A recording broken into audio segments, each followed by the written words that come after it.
Growing up in LA when I was like 13, I was real close with Diddy's younger son. I told y'all what I seen and what happened to me at Diddy house, and y'all finally gonna see what the really went on. His lawyer that he's done paid millions of dollars to fight his case has withdrawn from fighting the case. You want to know why he's withdrawing from fighting the case? A lawyer for Sean Diddy, Combs, has quit leading the rapper's legal team ahead of his trafficking trial. In New York federal court, Anthony Rico filed a motion to withdraw as one of Diddy's 6 defense lawyers yesterday. He didn't give an explanation, but wrote, "Under no circumstances can I continue to effectively serve as counsel." Like, I don't know if y'all saw, but Diddy's lawyer trying to quit.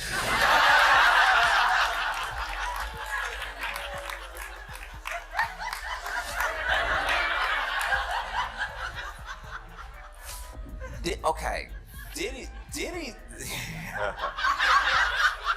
If you're not familiar, Diddy is gonna be buried under a prison. But the tides may be turning for Sean Diddy Combs as one of his top lawyers, who once famously defended Osama bin Laden, has abruptly stepped away from his case.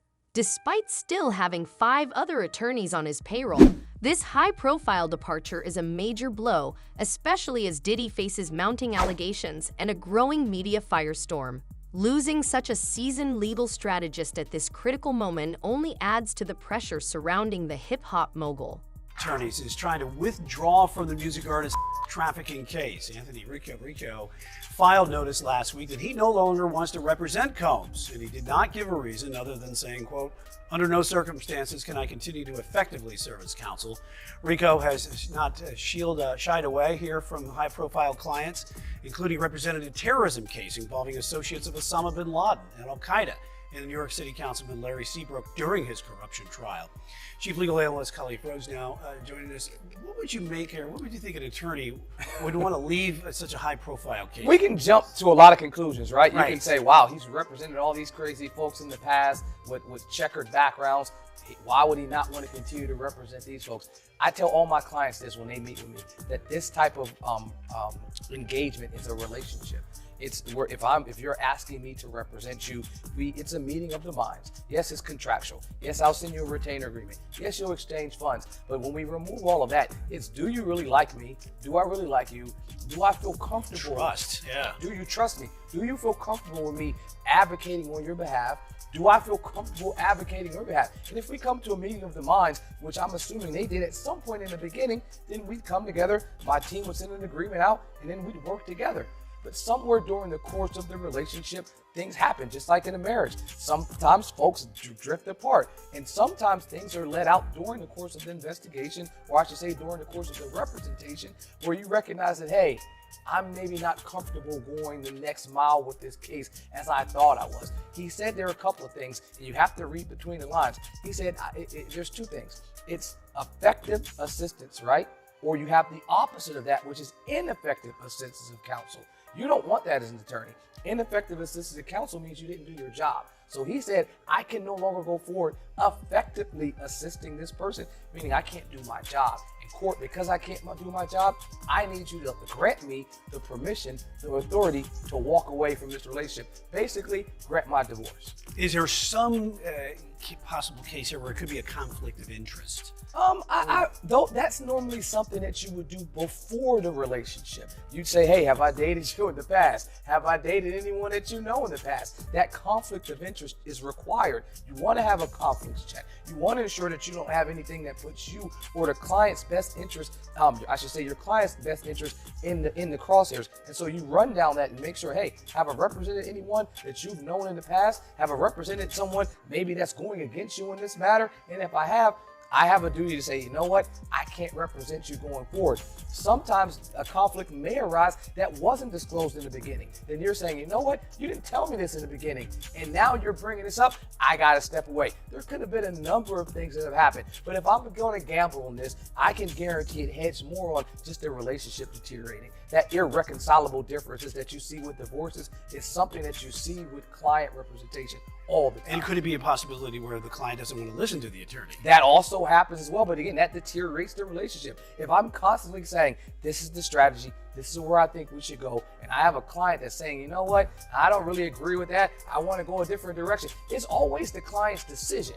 but I'm going to lay the roadmap. And if I recognize that this client is not listening to any of the advice that I'm giving, sometimes that's time for you to say, you know what, let's part ways before we get to trial, before we get down to this jury selection. Because once we get to this part, there's not a judge in America letting you step away from the case. Certainly a high-profile case when you're talking about Diddy Combs right now. All right, Chief Legal Analyst Colleen Rhodes, thanks. Hey, yo, you know who we haven't talked about in a while? Diddy. So let's take a trip on over to prison and see what's all going on. Now, for those of you that don't know, Diddy has a problem. He's going on trial in May for doing terrible things, all revolving around him forcing people to watch Netflix. If you don't know what that means, look in the comments. But see, Diddy's crimes are so bad and they span over so many decades that he had to hire a legal team of 6 different people that all specialize in different things. And of course, Diddy can do this because he has so much money. Now, one of his lawyers, Anthony Rico, just recently quit. Now, to be more specific, Anthony Rico, one of Diddy's lawyers, filed a motion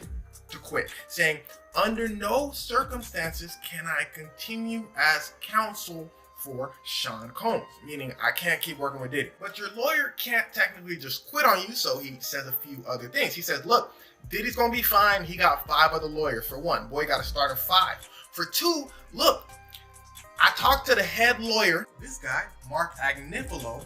I told him the dealio. He said, okay, away you go. Ooh, okay, Barilio. Anthony Rico, again, the lawyer who left, said, I can't keep working with Diddy. He has other lawyers. He'll be fine. I talked to the head lawyers. He said, all good. And by the way, I can't tell y'all why I'm leaving because that would violate attorney-client privileges, meaning that he would have to say things about Diddy's case to explain why he's leaving. So he can't. But the million-dollar question remains, what made this high-powered attorney suddenly jump ship? Did something behind the scenes push him to say enough is enough? The internet is buzzing with theories, and while the truth remains unclear, 2 major narratives are dominating the conversation. Can you walk us through exactly what went down? Anthony Rico has been part of Diddy's defense team since September, so he appeared in court with Diddy when he was first arraigned and pled not guilty to the charges. And Anthony has been kind of this almost kind of public kind of support figure for Diddy as his lawyer. In court, he stands up and points out that Diddy's, children have traveled long distances to be there. He sits next to Diddy, during the hearing, they're talking, they're laughing. So they seem to have kind of a more personal relationship maybe than with, Diddy's other lead defense attorneys who are kind of the ones up in front of the judge. And this past week, he just suddenly files a motion saying that he's withdrawing from the case. And there's not too much detail given, but clearly there was a fork in the road about, something having to do with his case. And he says, like he heard that under no circumstances can he effectively serve as his defense counsel. Now, some of the terms are a bit confusing. There's like lead counsel and then defense counsel. Sean, he's not his lead counsel, so is this really that big of a deal? No, and those are all misnomers. Lead counsel, so forth. It's just because they all do the equal amount of work.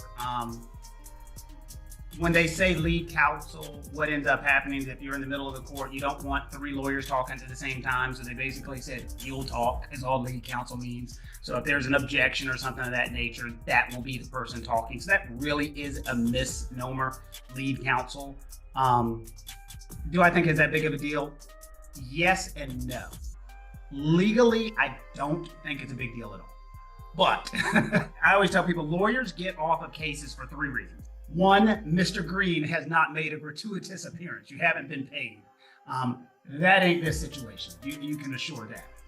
2, what'll end up happening is if the client insists on lying. Like if a client says, I want to lie or something of that nature. And I don't think it's that situation because we're not even to the point where Diddy is going to take the stand and there's avenues if your client wants to lie and insist on you suborning perjury. 3, we just can't get along. And that is almost always what happens. I've said since day one, I think they're trying the case way too quick. They haven't asked for 1 continuance yet. There are terabytes of information. I cannot see that they could possibly be prepared by the time the May term comes. And it could be the possibility the lawyer just said, I don't want to do it anymore. I really think it means we're not seeing eye to eye, whether it's Diddy or other folks on the law team, we're not seeing eye to eye, and I can't go anywhere. So he's definitely not said anything about Diddy's perspective. He said that there'll be no lapse in representation, as Sean Combs will be continue to be represented by 5 other attorneys of record. Okay, once again, without violating any aspect of the attorney-client privilege or otherwise providing any details whatsoever on the grounds of supporting the application, the government has been notified of the filing of the motion to withdraw as counsel. Okay, how do you think this looks to people with no legal background, no legal expertise? I think it looks, people have taken it as bad. You know, when a top attorney quits your case in the language used, under no circumstance can I continue. I think people are just pointing at that and say, uh-oh, he can't defend him, you know, and making their own assumptions from there. There have been kind of reports circulating, kind of to what Sean said, was that it seemed like there was a breakdown between Diddy's attorneys about going to trial in May, and that, you know, Mr. Rico wanted to kind of postpone it because there is so much information here. So that's kind of been the attitude or the shift out there, but a lot of people think this looks bad for Diddy. They think it's like almost an admission of guilt from some of the things that I've seen, which of course is not the case. Yeah, the language that's used out there, you know how it's going to get picked up on. We know what the court of public opinion feels, and we know how information travels. Could he not have said something like, for personal reasons, or would that not fly with a judge? That would not be anything dealing with anything whatsoever, because the court, if you write down, I want to be off for personal reasons, the court's going to ask what those personal reasons are. That ain't the scenario. I think the filing in and of itself was possibly wholly unnecessary because, as mentioned, 6 attorneys. Realistically, he probably wasn't going to have a big trial roll because they couldn't have gotten along. He just didn't have to show up. We file these a lot of times because what ends up happening is we want to make sure one lawyer, one client, I'm asking to be removed. This guy needs a new lawyer. In Diddy's situation, he doesn't need a new lawyer. He's got 5 others. So I think it's kind of a shot realistically, either at Diddy or somebody else on the legal team. I don't think it has anything to do with the underground facts either, though. I think this is all, we can't get along. One theory suggests the lawyer may have clashed with Diddy himself, possibly over legal strategy or even a deeper ethical dilemma. Another theory points to tensions within the legal team, with power struggles and conflicting opinions creating instability. With 5 other attorneys still on board, the question remains, if Diddy's defense team is this chaotic, what does it say about the strength of his case? It says, let me go. Now, generally, an attorney will only leave a client for only like a select few reasons. One of them, if a client can't pay. That's a big one. But, well, we know Diddy can pay. For those of you that don't know, he got a lot of money. So that's probably not the reason. Another one being the lawyer might have found out that their client's crimes were much, much worse than they expected. Like so bad that they just can't morally stick with the case and they gotta go. That might be the reason, because as far as we know, you and I, Diddy's crimes are terrible, but his lawyers know much more than what we know. They know how far Diddy might have went. So Anthony, Diddy's lawyer who left, might have seen something he didn't want to see and said, look, I can't even work with bro anymore. Now, lastly, the reason I'm leaning towards is maybe Anthony had problems with the legal team or Diddy himself. Maybe Anthony wanted to defend Diddy a certain way, the other lawyers didn't agree, or Anthony may have had problems with Diddy. See, the thing is, Diddy is notorious for being unreasonable. See, what you gotta understand is you and I live in a different reality than Diddy.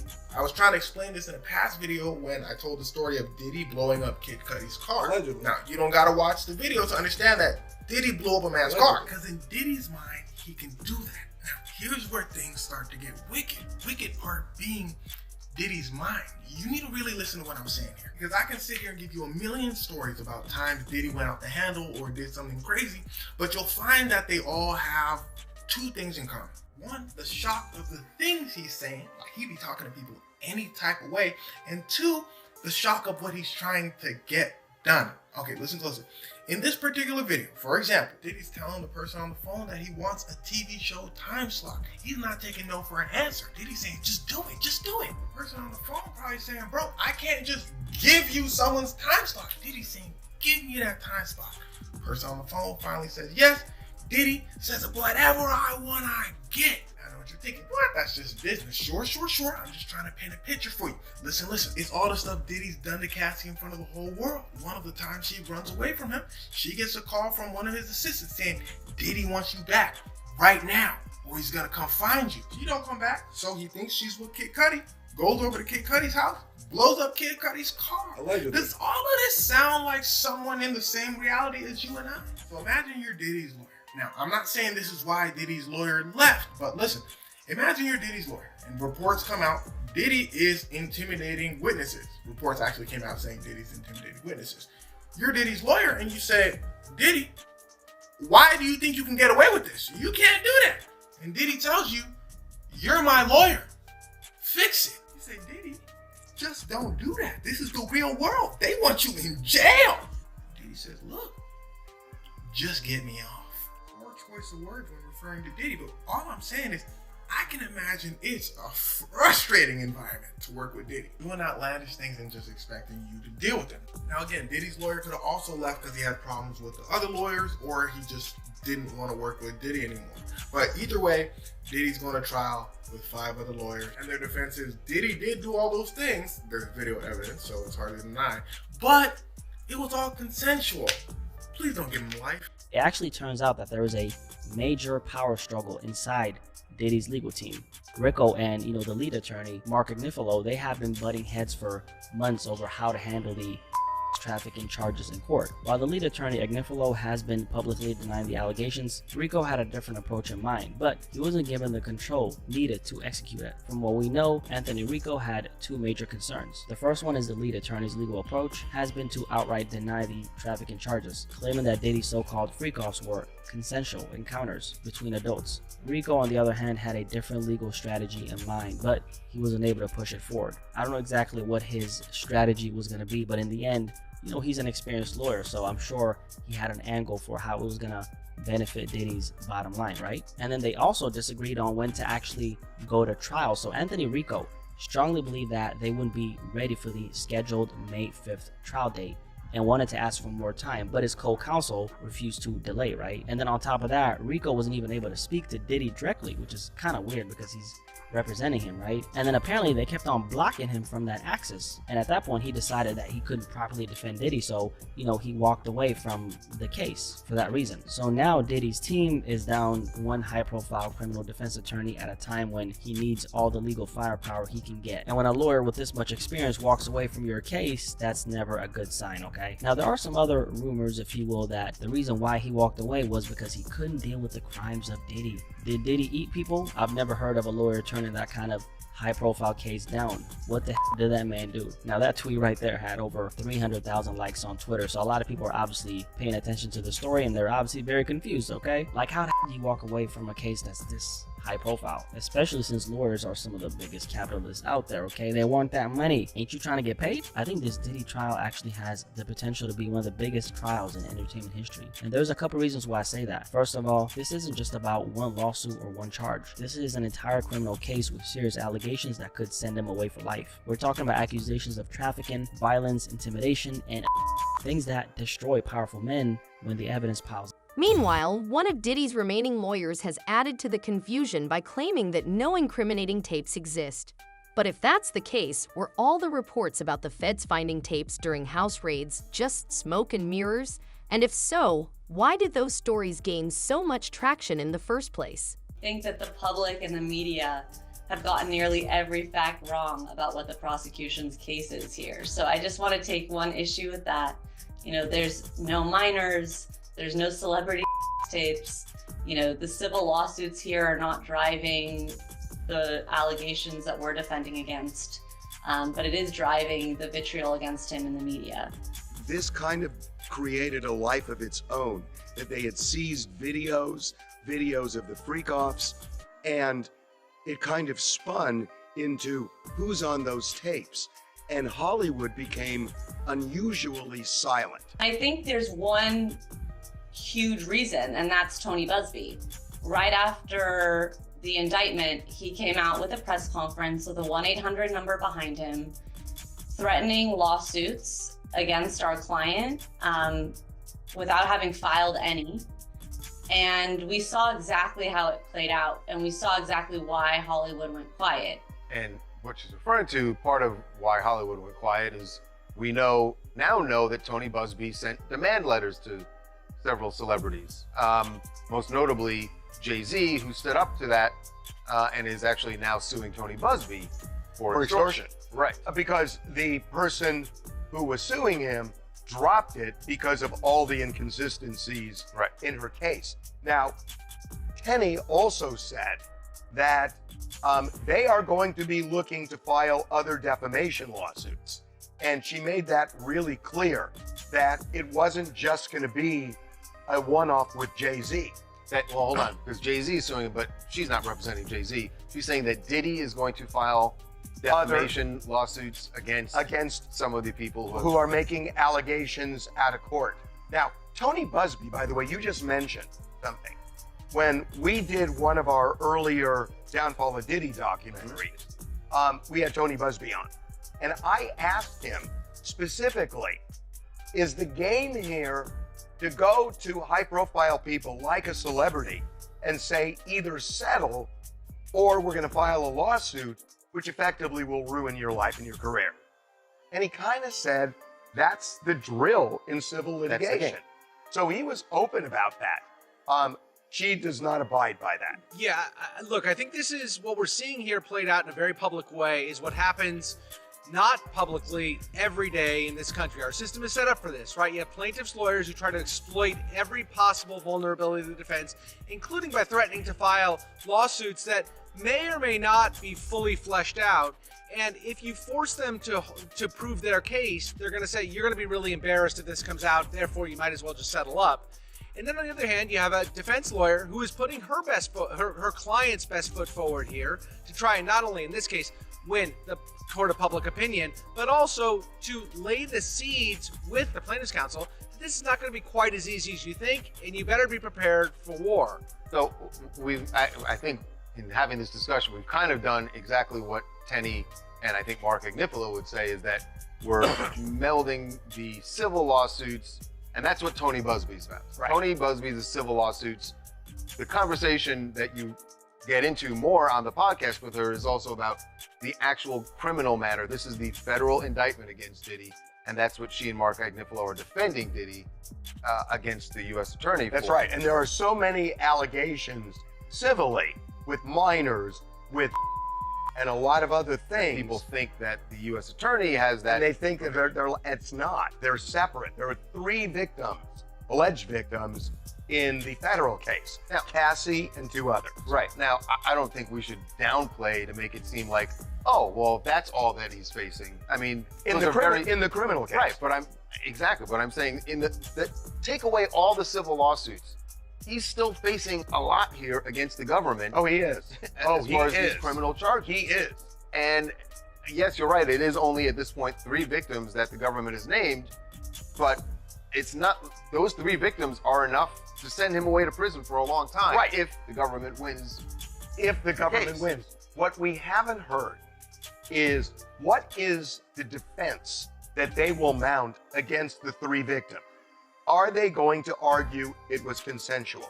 Are they going to argue that it's racial? Are they going to argue? Well, we know they're going to argue it's racial. I said that. You're going to get in the consent issue too. Yeah. Are they going to argue that to call this racketeering when it's basically looking at what goes on in somebody's bedroom pushes the law so far that it's like a rubber band that breaks? Now, I'm not saying that's going to work or not work, but they're going to put up a fight. They are going to put up a fight. Diddy's remaining lawyers are rallying behind him, vowing to fight for his freedom and insisting he'll be out soon. But is this true confidence or just a desperate attempt to maintain a strong front as his defense unravels? With the legal world no stranger to high-stakes battles, it's starting to feel like we're caught in the middle of an elaborate game of smoke and mirrors. Why is that not a fair outcome? What he did here is on a magnitude of unlike anybody else you could imagine.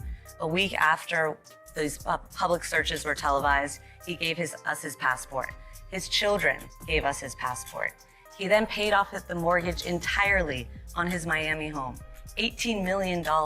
It's instructive that he's going to have a bail package ready so that if he was arrested, he would have something ready so that he could get out the next day and show the judge he's taking this very seriously, which he is, which is why 12 days ago, Chris, When we thought there's an indictment that may be coming, he flew to New York the very next day. And that's an extraordinary move for a defendant who's been under investigation that he's been aware of for at least 6 months. He has done everything somebody under investigation can do. I can't think of anything else that he could have done. He's fighting. He's fighting, he's innocent, and he's gonna be able to show it.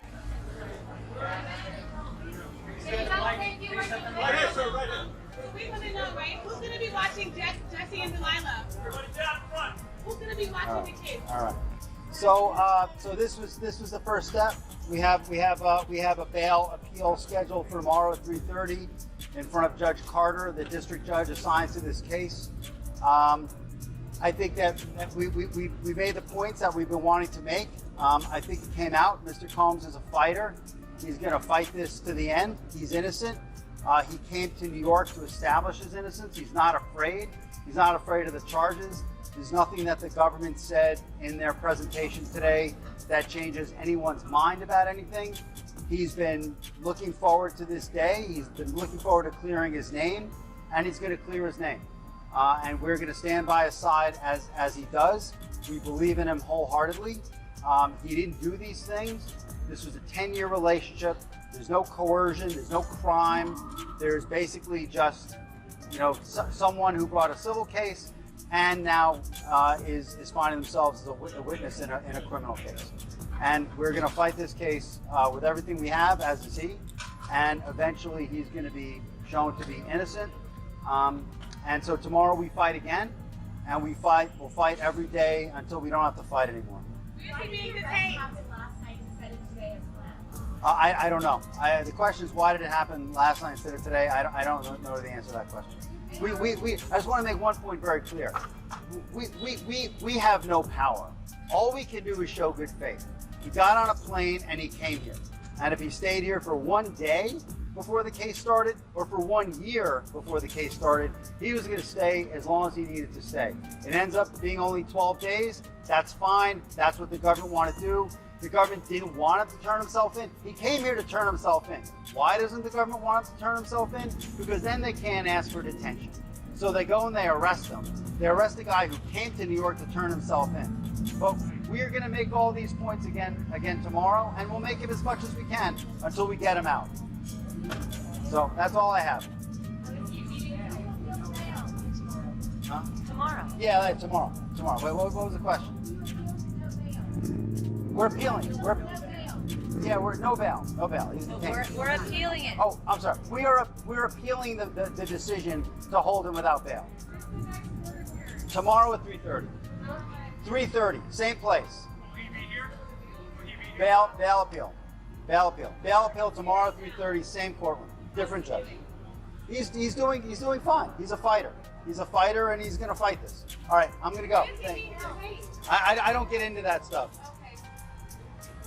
How was the twins? Are they doing You said the police were working with you on this case. You wanted to get the report. We talked about this. You said things were going smoothly, but now it's not. So when did that change? Last night, actually, I got an email from them, the county, not the city police, that then said I needed a subpoena to get the records, which I think we all know about Freedom of Information Act, which requires public information be given freely. That's why it's a federal law. So I've never experienced in any situation where I have been told I needed a subpoena to get public information. I was floored, I was shocked, and it was apparent to me that some type of cover-up is going on. The Orinda police are in violation of federal law, and I will make sure if they want to be the next facing a lawsuit, they can be the next. So what do you think? Is this a sign that Diddy might still have a way out? Or is there more to his lawyer's sudden exit than meets the eye? Drop your thoughts in the comments below. And if you enjoyed this video, don't forget to hit that subscribe button so you never miss an update. Until next time, fam, keep it real.